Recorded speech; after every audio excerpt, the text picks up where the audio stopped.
drum parade. Yeah. Ready, go, Firelock. Reset, go, Firelock. Give fire! Secure, Firelock. Ready? Set! Fire!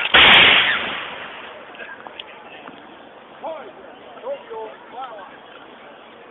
Hold it,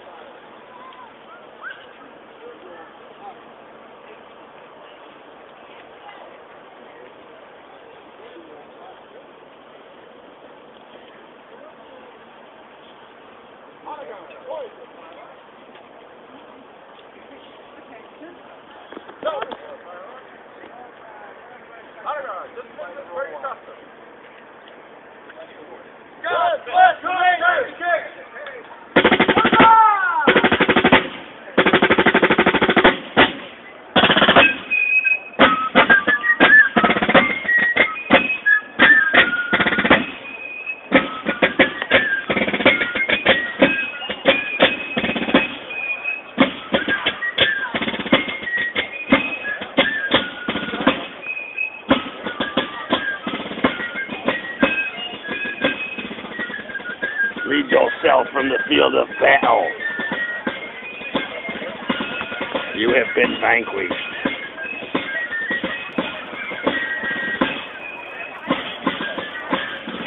You're in a world of hurt. I've seen it happen. The guy lived, but he's almost wished he didn't.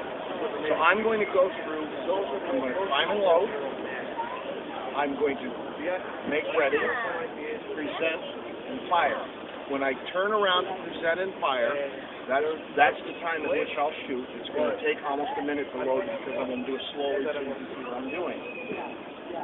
Fast load under fire, you can fire 3 shots. That's 20 seconds between shots.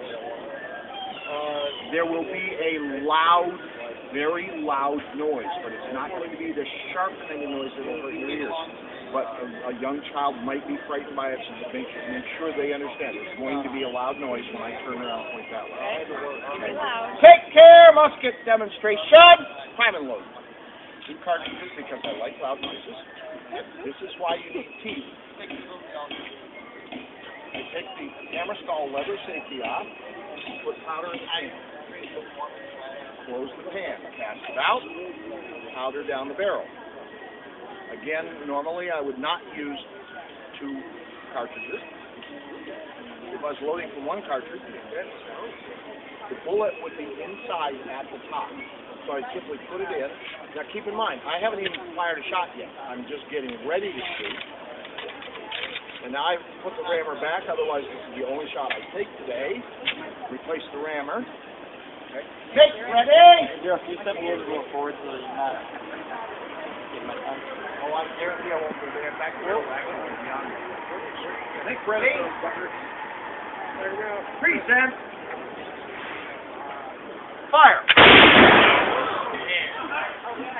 Now, notice the smoke. Yeah. Think 300 to 1,000 men in 2 or 3 ranks, all playing at the same time. I don't care if he's wearing shirts that tall. I still can't see. So, we can understand that in open field, the colored uniforms and the straight lines were not effective. It made sense in Europe. But those woods over there are like a croquet lawn compared with the woods in 1757. At that time, the woods were full of brush and briars and brambles and thorns. We had to wear gaiters to protect our legs. You could not keep a straight line for 15 seconds in there, and you couldn't see. Meanwhile, the French and Indians are hiding behind the trees and shooting you. Did not work in the woods, the straight lines and the colored uniforms. So if you want to know what the Rangers did, talk to the good folks over there. Eventually, the British adopted the woods fighting tactics, which is the only reason that they ended up winning, even though there was 1.5 million English-speaking Americans. There were only 75,000 French-speaking. Most of the Indians allied with the French. So the war lasted as long as it did. Any questions? Resupply. Yeah, you can't really fight in the rain because black powder doesn't do well in the rain or the sleet or anything like that. which is one of the reasons why George Washington taking the fort after he crossed the Delaware, that very famous painting, he did that mainly by bayonet. He did not have very many people able to fire because it was sleeting that day. Not only was it sleeting, it was less than 30 degrees. These people went across the water and walked 6 miles to take the fort in the dark. There was mistiming and stuff as far as another group of folks go around back. And the British were not expecting anything because it was winter. German. So one of the reasons why we were all Americans today is because George Washington and his crew crossed the Delaware. By taking that fort, he caused a reversal in the time that people now wanted to join him because he was being successful. Up until that point, he was the losing team. And people would actually join, get the gun, and leave because they got a weapon for free. So George Washington had a lot of trouble with deserters, and he had a lot of trouble with people leaving his ranks because of that. He had trouble paying them. They had no money. They had trouble feeding them. He had a lot of problems. And then he did this thing where he crossed the Delaware on boat and took that fort. And by doing that, although he kept it for 1 day, and then he left it because he couldn't hold it. He didn't have the troops to hold the fort. But people were then flocking to join his army because he was now successful, and they liked his philosophy. That's one of the reasons why we're Americans today, is because George Washington crossed the Delaware. Sounds like a bloodbath. Well, it was a pivotal point in American But history. the assault sounded like a bloodbath. Well, you didn't really get skewered. You moved away. If somebody came at you with a bayonet and said, go stand over there with the rest of them, you'd go stand over there with the rest of them. You wouldn't, So people weren't being killed by bayonets so much as they were being herded, corralled, and then locked in a prison or locked in a room so that they wouldn't get out. So it was more of a case of taking the fort. Sure, people got killed, but not as many as you might think. Separate them from their arms, they're defenseless. Nope. Right, and they were drunk. It was New Year's Day, and so they were drunk.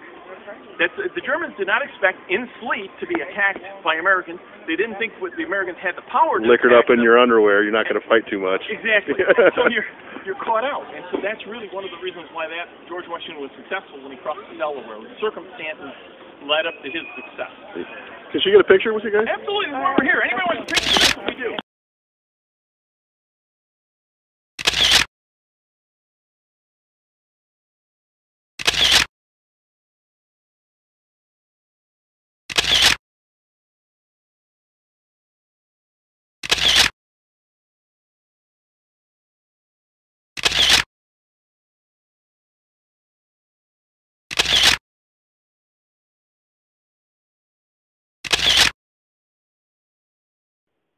Intended purposes. One of you ladies want to hold the board? Well, we'll get you guys. I recognize you, I think. You were here Friday. We'll get you guys here in a second. Please. Gonna come on here on? Okay. You think you're exploring that bigger rope? No, not necessarily bigger contraption. You just end up with a bigger or a thicker end product. Go ahead and pull against that there, sir. The rope that you see laying there on the ground is actually a 6-twine, 3-strand. So you still end up with the 3 strands. Just hold that one right there. And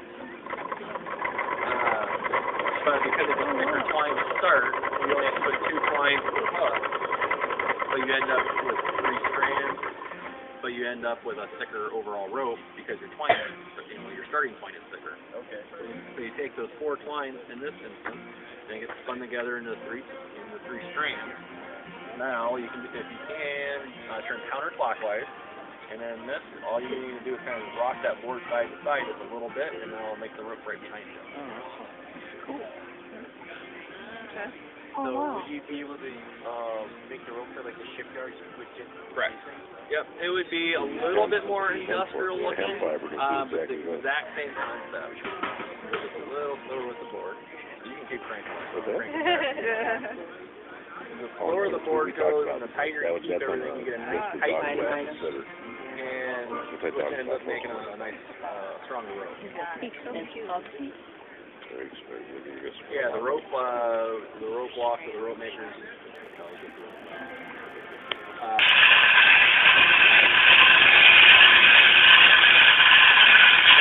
by turning this crank, I'm blowing air into the fire. That's what gets it hot. Then once the coal and the fuel, once the coal gets hot enough, I'm able to put my metal in there, and it absorbs the heat. And once the metal's hot enough, I can bring it out to the anvil and do what I need to do. I pointed the ends of these, I got 4 from the make. It's actually for the vendors here who are making the sausage on a stick. What they're looking to do is have sticks that go into the ground so they can set a grill on it so they can cook their sausage.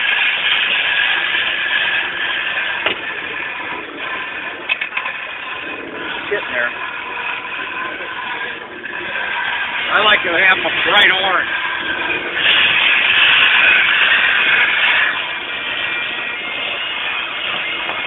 Alcohol, bagpipes, and gunfire. All right.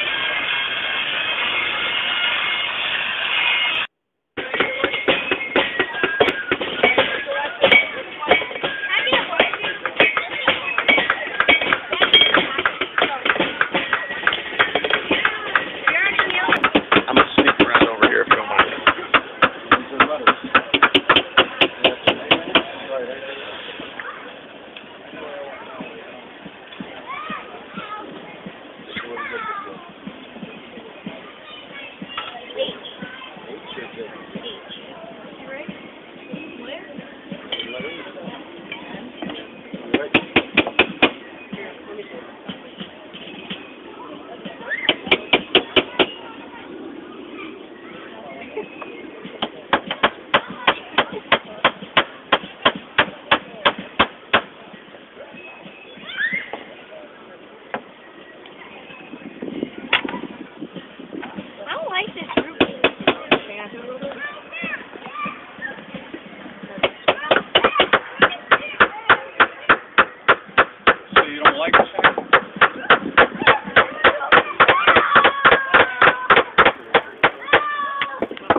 And so, when Raccoon looked and he saw the 5 black rings of tarnish on his tail, he knew he was caught. He immediately confessed the whole thing to Raven. Now, Raven, fortunately for Raccoon, Raven has a good sense of humor. And at first, he laughed at the trick that Raccoon had played on him, but he said, "Raccoon, I want you to sit down on this rock, and I will pass judgment on you for stealing my ring."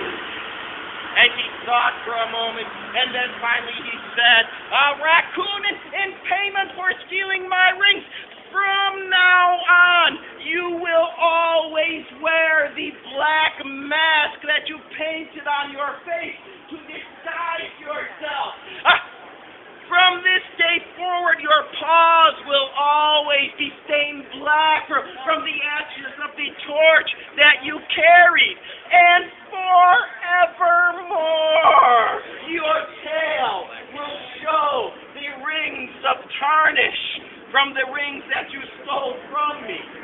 And so it was that Raccoon had a new and very different coat. At first, some of the other animals laughed and teased Raccoon about his new coat, but after a while, he grew used to it and grew to love his new coat as much as the old. But did Raccoon learn his lesson? No! He still goes about poking his nose in everyone's business and stealing whatever he can.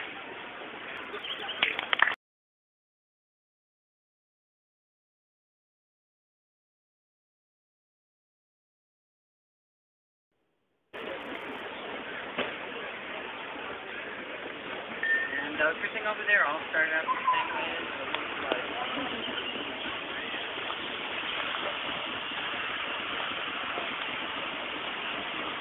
So it takes a couple of minutes for me to get the wheel up fast enough and going as fast as I can to get this wobbly bunch of clay right into the center. I'm hearing things. Yeah.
If I had money, I would totally buy this.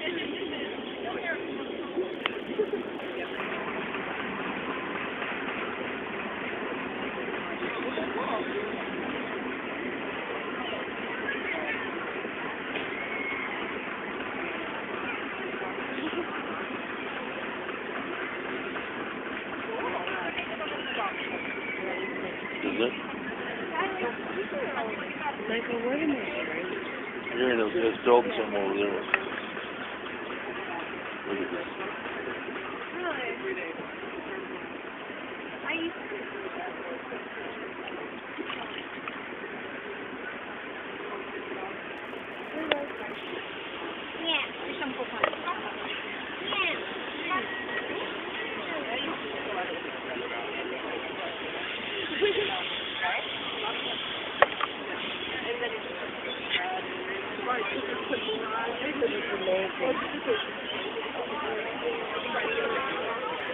It's fun.